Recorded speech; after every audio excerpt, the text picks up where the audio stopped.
Yes, 2-5 is here. Welcome to 2-5 Daily. Sports Reports is ordered. We'll be back at you tomorrow, but for now, I got some stuff for you.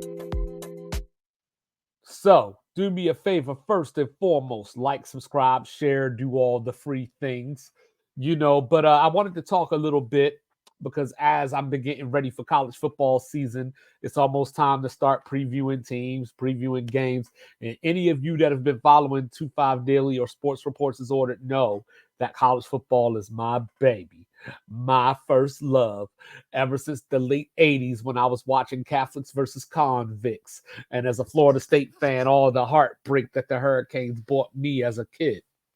But I wanted to talk about something more recent and current, obviously. So let's talk about the SMU Mustangs representing Dallas, Texas, coming to the ACC this year.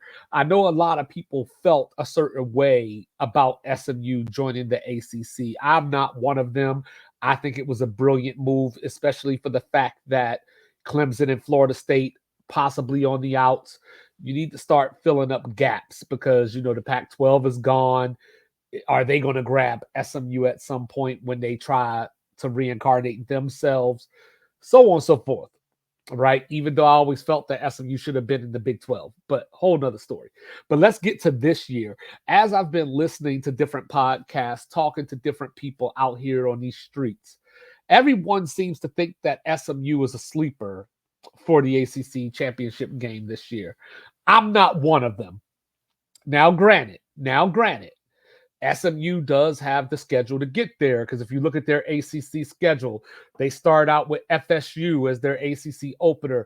Guess who's going to be in the building for that one at Gerald Ford Stadium? They go to Louisville the week after, go to Stanford, at Duke. Then they get Pitt, BC, at UVA, and then close out with Cal at home. So why am I so down on SMU? You would think I was a little higher because they got all this Texas talent. We talk about Texas, Florida, California being the recruiting hubs and central of elite talent in this country. But this is the problem. This is their first year facing a schedule where they have to go back to back in these ways. Now, obviously, some of these games like at Stanford, at Duke, outside of being road games and going halfway across the country, they don't seem that daunting, but this isn't playing Rice and Navy back to back.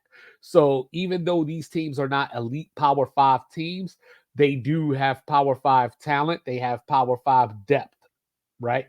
So like looking at the Big 12 from last year, you had BYU, UCF, Houston, and Cincinnati come join the conference. And they would have combined 8-28 in the Big 12, even though the Big 12 is one of those conferences where anybody can beat anybody on a given week. And when you look at success, for example, Cincinnati is a team that has made the college football playoff in recent history. Houston has been a BCS buster back when that was a thing, playoff buster, all that good stuff like that. UCF went undefeated and should have had a shot at the playoffs, but college football.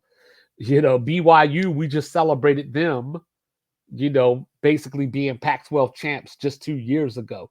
And they came in and went 8-28 versus a SMU team that has not been elite to those levels over the past few years. Now, granted, last year they did win the American Conference. They won the title game with a backup quarterback.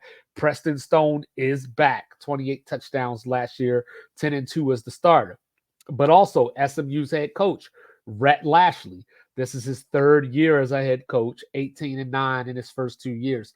So it's just hard for me to imagine that coming into a new conference where the competition is going up, that this new coach with this young team is going to come in and do damage. I mean, SMU has lost 3 starters off of the offensive line coming into this season as well.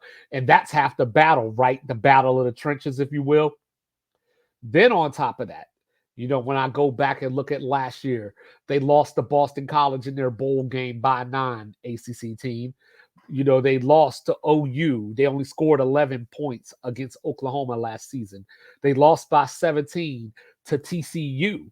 And now I'm telling them to beat Florida State and go to Louisville the next week and win, the two teams that played in the ACC title game last year. So they have the schedule. Do they have the bodies? To be determined.